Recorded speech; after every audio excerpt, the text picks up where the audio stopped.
bees in the room. Every one of these transmitters are like bees in the room. If you have one bee, it won't kill you. 1,000 will.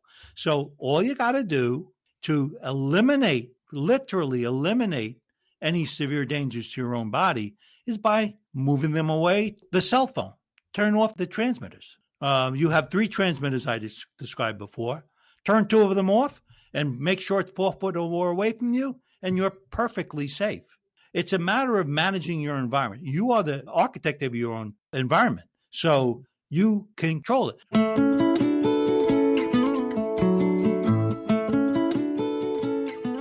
From the Weston A. Price Foundation, welcome to the Wise Traditions podcast for wise traditions in food, farming, and the healing arts.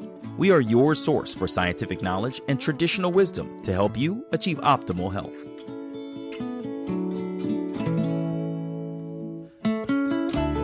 Hey, Hilda here. We've got cell phones, laptops, tablets, smart refrigerators, thermostats, and cars. The list of new technology and devices is ever expanding. But how are all of these affecting our health? Could constant contact with non-native electromagnetic fields be leading to anxiety, depression, headaches, and more? And if so, do we have to move to the middle of the woods to protect ourselves? This is episode 266, and our guest today is Daniel DeBaun, an engineer with over 30 years of experience in the telecommunications field. Daniel is the founder of DefenderShield, a company that produces technology to block electromagnetic field exposure. Today, he covers the gamut in our conversation. He addresses questions of electrohypersensitivity, symptoms from radiation exposure that include immune system repression and even damage to our circadian rhythm, and things like that. He also offers practical tips to reduce and block our EMF exposure. Before we get into the conversation, I want to invite you to the Wise Traditions Conference. You guys have to come. It is going to be phenomenal. It is one of the few natural alternative health conferences happening between now and the end of the year. We need each other more than ever. Let's get together, hear from fabulous speakers like Robert F. Kennedy Jr., Del Bigtree, Andy Wakefield, and more, and enjoy nutrient-dense food like you've never had in your life. Trust me, it is amazing. So go to wisetraditions.org and sign up today, and the early bird pricing is still in effect, so act quickly. And if by chance we have to cancel the conference, don't worry because you'll be entitled to a full refund. I hope to see you there. This episode is brought to you in part by Bovine Tracheal Cartilage by Ancestral Supplements. Ancestral Supplements makes New Zealand-sourced, nose-to-tail organ meats, bone marrow, and bovine tracheal cartilage in simple, convenient gelatin capsules. Bovine tracheal cartilage has unique and powerful effects on wound healing, immune conditions, joint health, and other conditions considered to be treatment-resistant to conventional therapies. And bovine tracheal cartilage provides concentrated amounts of connective tissue, immunoregulators, and cartilage building blocks that are now missing from the modern diet. So visit ancestralsupplements.com to see what they can do for you. Ancestral Supplements, putting back in what the modern world left out. This is Holistic Hilda, and you're listening to Wise Traditions. Welcome to Wise Traditions, Daniel. Hilda, thank you so much for inviting me back to Wise Tradition. I just love your listening audience and their willingness to learn more and more about our environment and its impact to the human body. Thanks again. Well, it's our pleasure. So I want you to talk to us about what are we exposing ourselves to that we didn't expose ourselves to 15 years ago? Hilda, if you think about it, 15, 20 years ago, there were no cell phones, no Wi-Fi routers, no tablets, no Roku devices working on Wi-Fi. All of these devices have come into our environment in the last 20 years. So 20 years ago, there was nothing in our environment. All of a sudden, there's a huge, like orders of magnitude more, what they refer to as ambient electromagnetic radiation. So when your cell phone connects to a cell tower, it's using a electromagnetic radiation connection to do that. When your laptop is connecting to a Wi-Fi, they're transmitting electromagnetic radiation signals, a frequency that's touching and going to the Wi-Fi and making that connection. So I'm on my phone and my phone is communicating with a cell tower. And then I've got my laptop and my laptop is connecting to my Wi-Fi router, which is reaching out to some other tower, right? And so, but it's not just me, it's everybody around me with the same thing. So what does this mean for our health and our lives? Well, what it means is we're an evolutionary being. we evolve with our environment. And if you think about it, as I said, 10, 20 years ago, we have orders of magnitude more ambient electromagnetic radiation and the sources within our own immediate environment has grown tenfold. In your cell phone, Helder, when you use a cell phone, you have a cell tower connection, you have a Bluetooth connection, and you have a Wi-Fi transmitter. All three transmitters in that one little device. And again, 10, 20 years ago, it didn't exist. So what does that mean to us? It turns out that if you think about an increased ambient level of exposure that didn't exist 15, 20 years ago, it can be a lot. For example, if you think about a laptop or a cell phone, that's 1.6 watts per kilogram. And that's not a huge amount of power, but it is a power level that actually connects directly to your head when you're using it. But if you take and look into a classroom where all the kids have their laptops connected to the routers, the signal level ambient, the room filled with a bunch of signals can be as much as 0.5 watts or a third of a watt per kilogram. That is 7-8 hours a day. And the question is, how is our body responding?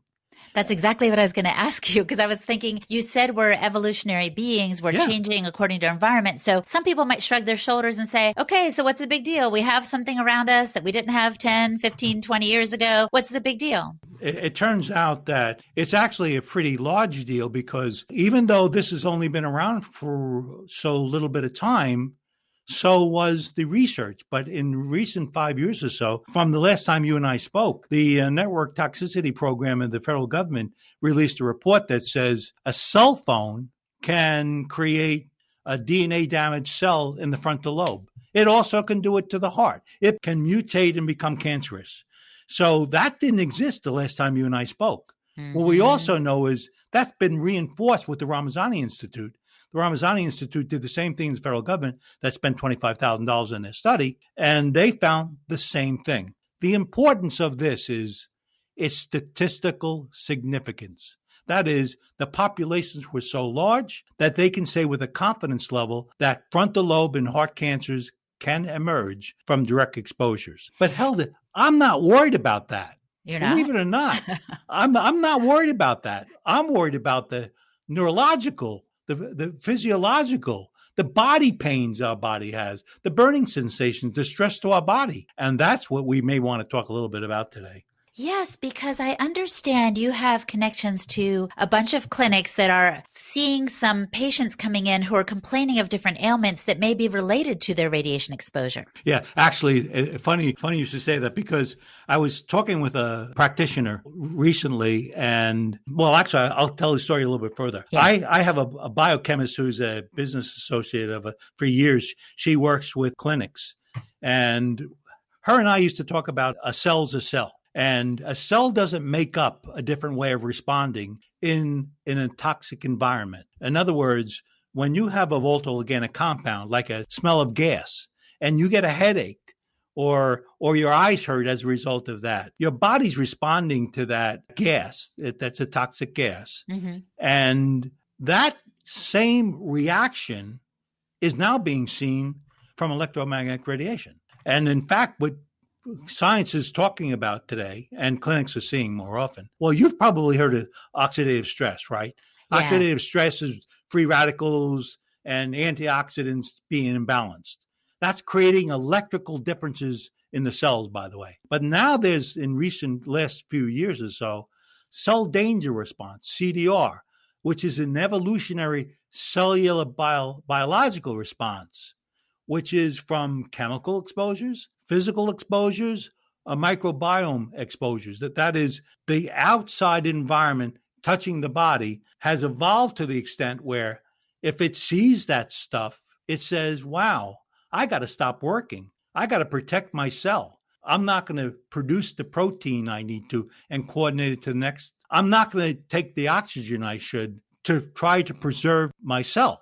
And so all of a sudden, the body's beginning to react as an evolutionary being to an environment that has been an evolutionary evolution of the human body, and now The triggers are the ambience in the environment. It's the cell phones, it's the laptops that are producing emissions. This is alarming, even though Yeah. you were saying earlier you're not terribly worried about it. But why were you saying that, by the way? Remind me. I'm not terribly worried about the cell creating cancer as a result of an exposure. Uh-huh.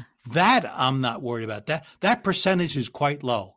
It is absolutely, without any doubt, substantiated by thousands and thousands of recent research studies that there's a clear link between very tight, close exposures, long durations of time to the body and its functions in the body, and particularly the breakdown of a cell with a DNA damage to a mutated cell. Okay. So I see. Because when you were speaking, the first thought that came to my mind was the young people who I hear often now using the word anxiety, Yeah. overwhelm, brain fog. And I'm like, okay, you're in your 20s. How is it that you're struggling so much? But they are in an environment, they're kind of in a toxic soup of radiation that is causing their bodies to basically kind of shut down on some level. What you just described are classic body response, CDR body responses to exposures within their environment, particularly the classrooms, I'm assuming. There's no question about it. You may remember I spoke about multiple chemical sensitivity the last time we spoke. And I may have mentioned to you, roughly 20% of us are multiply chemically sensitive. That is, when we smell something in the air, a gas in the air, our bodies respond and we get headaches and we get ill in many different ways. Well, it turns out that statistic is exactly the same thing for electric hypersensitive. And that is exactly 20%. Actually, clinics are telling me now it's more like 30%. That is, the human body is responding to the environment, and the sources are believed by many of these clinics to be the exposures to their environment, like kids in a classroom. Yeah, absolutely. And I'm thinking right now when you're talking about chemical sensitivity, I know a lot of us are like, oh, I don't like it when I'm around people with a lot of perfume or colognes. Right. And even those people who say, oh, it's no big deal. I don't mind, fragrance scented candles. It's no big deal. But later they have a headache and they don't know what to attribute it to. Right. But it may be from those things. So the reason I'm bringing this up, Daniel, is because I'm thinking some people may not realize they are responding to their environment. They do have this sensitivity, but because they're constantly exposed to it, they just think, oh, I guess I'm not getting enough sleep, or maybe I'm working too hard, right? They attribute it to other things. How is it that these people in these clinics are suspecting radiation in the atmosphere as a cause to these ailments that they're seeing? I'll tell you that in a second. Here's a statistic. 20 to 30% of the population is electrohypersensitive. Of that, 80% are women. Believe it or not, women, for some reason or another, seem to be more negatively impacted when there's this change in environment. Some of the clinics are saying they think it's hormonal. They think it's the biological differences in the brain. Others are talking about mineral differences in the body. There's lots of things. So that statistic is, be careful. If you're getting a headache, it could be from the router that's 10 foot away from you. Oh, yes. It absolutely could. It can be from the constant pinging of the cell phone that you have in your pocket. All of these things are legitimate. It's true. It's proven. We know it's a fact. So if that's 20%, 30%, how do we know that? The clinics are now becoming a bit more aware. When you wanted to have another baby, what happens? You can't conceive. The doctor goes, well, do you have a technology around you? It's almost the very first question they ask is, do you have transmitters around you? And so remove the transmitters, you improve the probability of becoming pregnant. So they know those direct links occur. And one of the things that one clinic I know of that has created real science, before they even treat a patient, they learn their environment and they try to weed out influences within that environment. They try to weed out the multi-organic compounds. They try to weed out other gases in the air that may impact them that's from an adjacent location. They go through a very rigid evaluation. And almost every time they have a patient that is having a difficult time in their environment, they find constant sources of electromagnetic radiation.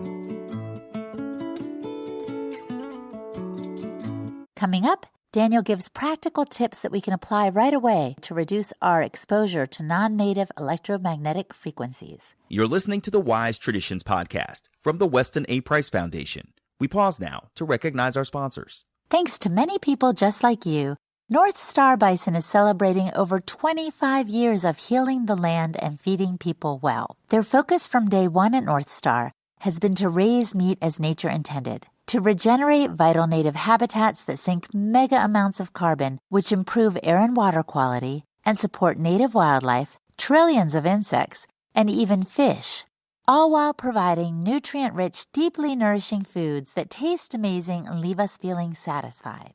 At North Star, they even field harvest their animals to respect and preserve the dignity of life, as well as provide the tender, superior quality of product that nature intends. At North Star Bison, their flagship product is their 100% grass-fed and finished bison, but their offerings have grown to include Rocky Mountain elk, 100% grass-fed and finished beef and lamb, rabbit, pastured corn and soy-free pork, corn and soy-free chicken and turkey, 100% grass-fed raw cheeses, wild Alaskan sockeye salmon, raw pet foods, and so much more. Our family recently got an order, and we are just head over heels in love with North Star Bison. Their products are top-notch, as they say, and the taste is delicious. So order from them today. Go to northstarbison.com and spend over $250 and get free shipping. And feel free to use the code WAPF at checkout to get an additional 10% off your order. Again, go to northstarbison.com and rediscover food as nature intended. And this episode is brought to you in part by bovine tracheal cartilage by Ancestral Supplements. Ancestral Supplements makes New Zealand-sourced, nose-to-tail, organ meats, bone marrow, and bovine tracheal cartilage in simple, convenient gelatin capsules. The life work of Dr. John F. Pruden showed that bovine tracheal cartilage had unique and powerful effects on wound healing, immune conditions, joint health, and other conditions considered to be treatment-resistant to conventional therapies. All of these conditions were immune in nature, with the exception of the wound healing studies. According to Dr. Pruden, bovine cartilage closely resembles fetal mesenchyme, the primordial tissue from which muscle, bone, tendons, ligaments, skin, fat, and bone marrow, the heart of the immune system, all develop. Bovine tracheal cartilage provided concentrated amounts of connective tissue, immunoregulators, and cartilage building blocks that are now missing from the modern diet. So visit ancestralsupplements.com to see what they can do for you. Ancestral Supplements, putting back in what the modern world left out. This is Holistic Hilda, and you're listening to Wise Traditions. Well, let's talk about those sources a little bit, Daniel, because I always like to make sure that we have glimmers of hope in our conversations. And I want to give our listeners some practical takeaways for how they can start to reduce their exposure. We spoke about this last time. Bees in the room. Every one of these transmitters are like bees in the room. If you have one bee, it won't kill you. 1,000 will. So all you got to do to literally eliminate any severe dangers to your own body is by moving them away. The cell phone. Turn off the transmitters. You have 3 transmitters I described before. Turn 2 of them off and make sure it's 4 foot or more away from you, and you're perfectly safe. It's a matter of managing your environment. You are the architect of your own environment, so you can control it. If your router, at night, I have a timer on my router. I just turn it off. It turns on in the morning at 7 o'clock when I'm up, if I'm doing business, and I'm still working in the modern environment, but I'm minimizing the bees in the room when I'm in that room. When I have a TV box, I actually have an Ethernet wire to it, not a Wi-Fi, because I improve the transmission and I eliminate the Wi-Fi signal being transmitted from the device.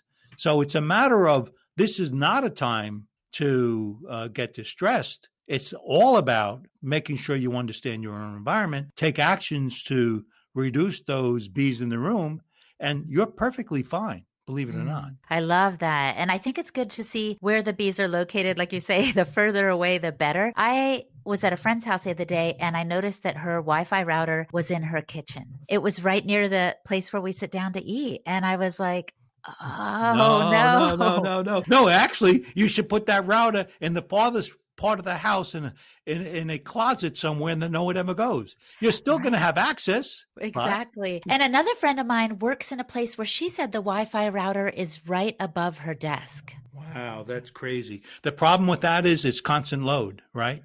It's throughout the whole day that she's being this has been bombarding her whole body. And honestly, because it's the head is the most susceptible part of the body. It's soft tissue. So you really want to minimize those exposures. And we haven't talked about this yet, but in a bedroom, Hilda, please don't have Wi-Fi, cell phones, routers in a bedroom, because that's a sanctuary that has to have none of those kinds of toxins.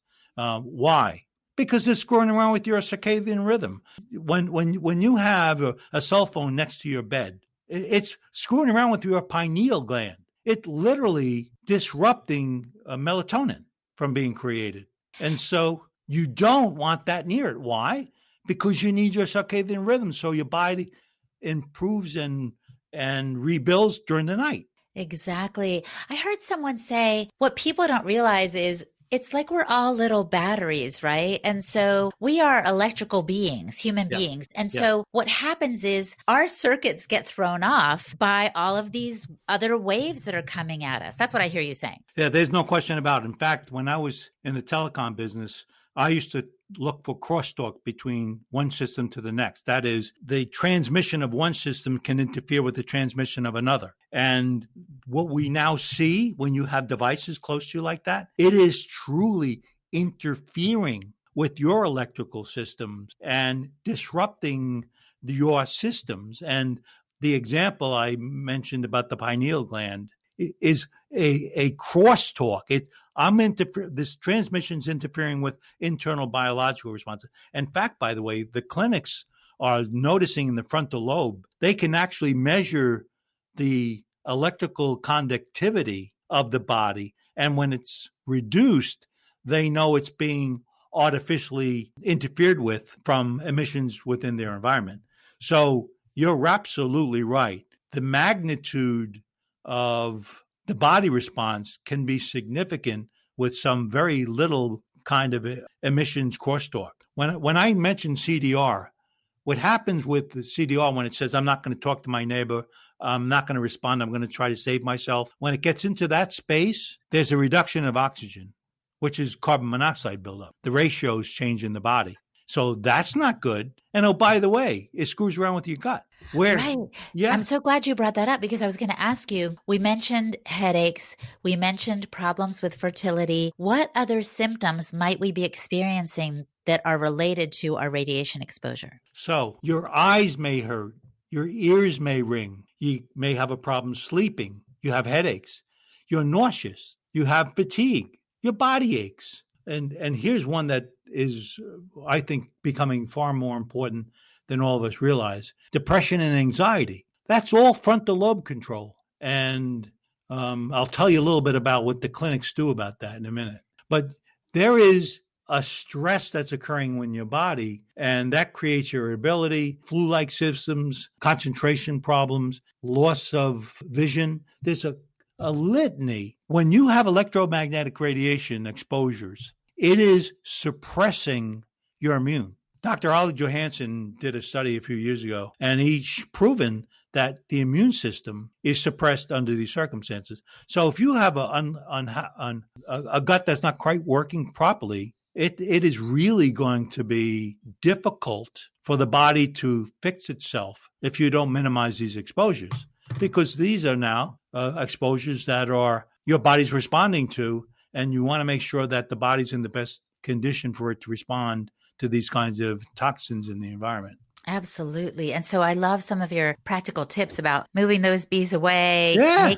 making our bedroom a sanctuary. And for the people who are actually extremely electromagnetic sensitive, aren't people looking for places to move to get away from it all? Yeah, actually, we just released an article that we look worldwide to where we know there is a safe environment for people to live in. And we actually listed. I was going to say, did you find anything? Yeah, we actually found quite a few places on Earth that actually, by definition, minimize exposure because there's interference with microscopes and communications.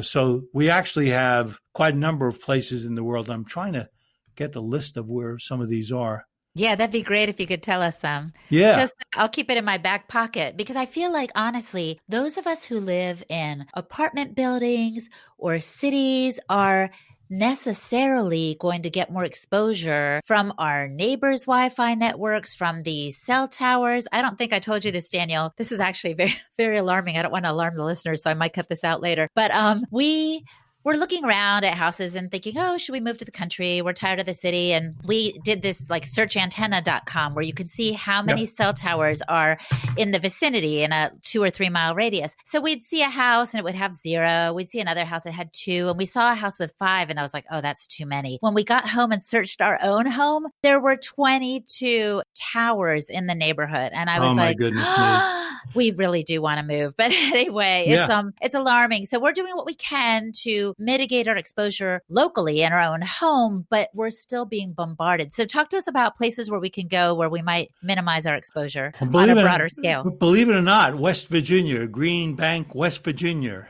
That's one of those places that have banned devices completely. I've heard of that. That's amazing. Yeah, places like Snowflake, Arizona is a clean environment. Grass Valley, California is a green environment. Rockville, Colorado is the list goes on. Internationally, you can go to France, and there are places in France. There's places in Italy. There are places throughout the world that you can find that. But I think your point you mentioned before is far more important. All of us can't move to these places, and we're not going to go panic about it.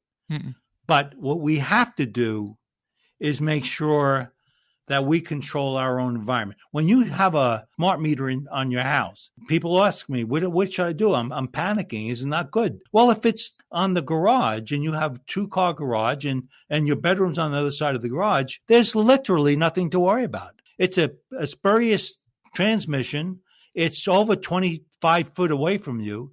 And the power level into your bedroom is extremely low. And don't worry, you're fine. If the smart meter is literally on the wall of your bedroom and your head post part is against the wall where the meter is, move the bed, move it to the other side of the room, maybe even outside. So there is, again, look for the bees in the room. You don't panic about it, and you find ways of managing that. Now, your neighbor's stuff, don't worry about it. The distances are so far that there's very little influence into your environment. It's only the real immediate power levels that you're trying to reduce, and you control. Well, that is really helpful. Now, as we start to wrap up, I want to go back to the point you were going to make about what the clinics do, particularly for people struggling with depression and anxiety. I think you were going to talk about that. Yes, that's actually one of the things that has been a surprise to me and quite a number of us.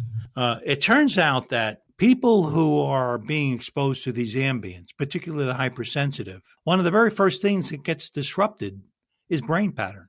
And so people are walking around with an alpha when they should be beta and vice versa. In other words, they're walking around during the day and their brain's sleeping. It's almost as if like the crosstalk is interfered with the biological operation of the brain, particularly the frontal lobe. And that's where anger is. That's where depression is. It's all in the frontal lobe. And so what clinics are doing is actually they're finding ways of adjusting brainwave patterns through light and sound, believe it or not. Very, very specific. There are tools that have been out for a long time, but now recently being targeted after particularly hypersensitive patients. And what these clinicians are doing is adjusting the brain patterns to the right way. And the way they know it is, they actually measure it. They look at the continuity or the conductivity between 2 points of the brain, and they actually can measure the difference when there's a pattern change in the brain. Once that occurs, then you can fix the leaky gut. Then you can fix the gut problem. And as you know, Helda, the gut is really important. Oh, yeah. There are 10 times more bugs in the gut than there are cells in the body. In other words, it's so predominant in your body that imbalance of virus or bacteria within the gut can really be a serious concern. But when you begin adjusting the brain pattern and sleep pattern, health pattern with good eating and all the kinds of things you got to do with these clinics, there's ways of turning that problem around and improving the biological performance of the body under these exposures. They call that resilience. Oh, well, this is so good to hear. And I would be remiss if I didn't ask you, are these naturopathic clinics? And if so, can we put a link in the show notes so people can find them? They sound amazing. Yes, actually, some are, and others are physicians throughout the country. So I'll send you a list of those. And I'll tell you why I'm so excited about you asking that question. Because for the last, I've been in business in this space for quite some time. And I always had a frustration. I couldn't help so many people who are electric hypersensitive. I couldn't help them because I could tell them to reduce the number of bees in the room. I could make it tolerable, but I couldn't push all their symptoms away. I didn't have the knowledge or the skill set to help them do that. And now I've seen clinics stepping up to this. And one in particular, I call him Dr. EMF,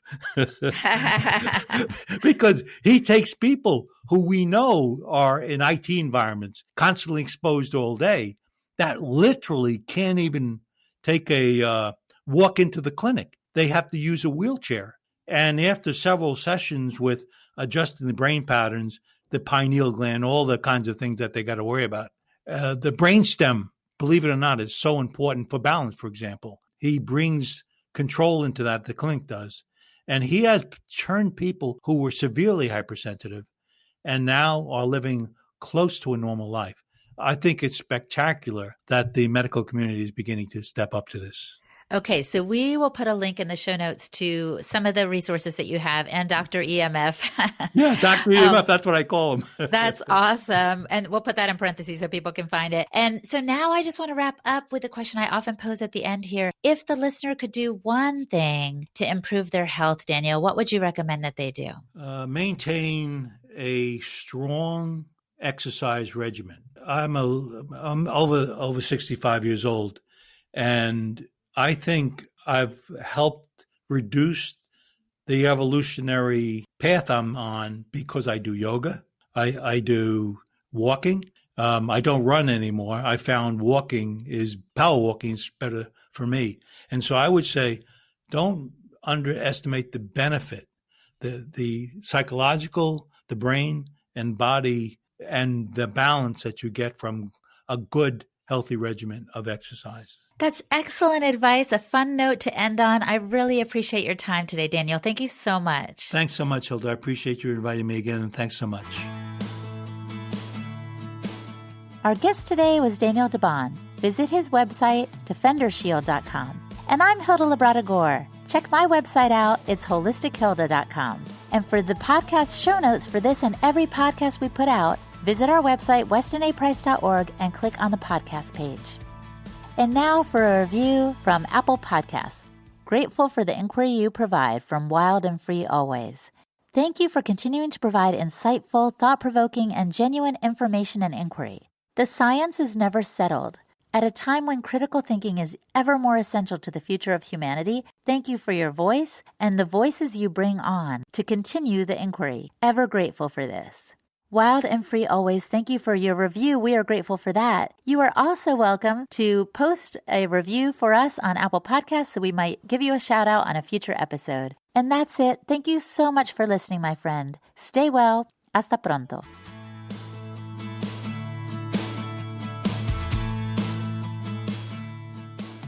On behalf of the Weston A. Price Foundation, thanks for listening. We have many free resources to support you on your health journey. Visit westonaprice.org to find podcasts, articles, videos, and more. You can also find a local chapter near you for help in finding sources of great food. We invite you to support the Foundation's mission of education, research, and activism by becoming a member. Thanks again, and take care. Wise Traditions is a project of the Weston A. Price Foundation for wise traditions in food, farming, and the healing arts. The content on this podcast is provided for informational purposes only and is not intended to substitute for the advice provided by your doctor or other healthcare professional. It is not intended to be, nor does it constitute healthcare or medical advice.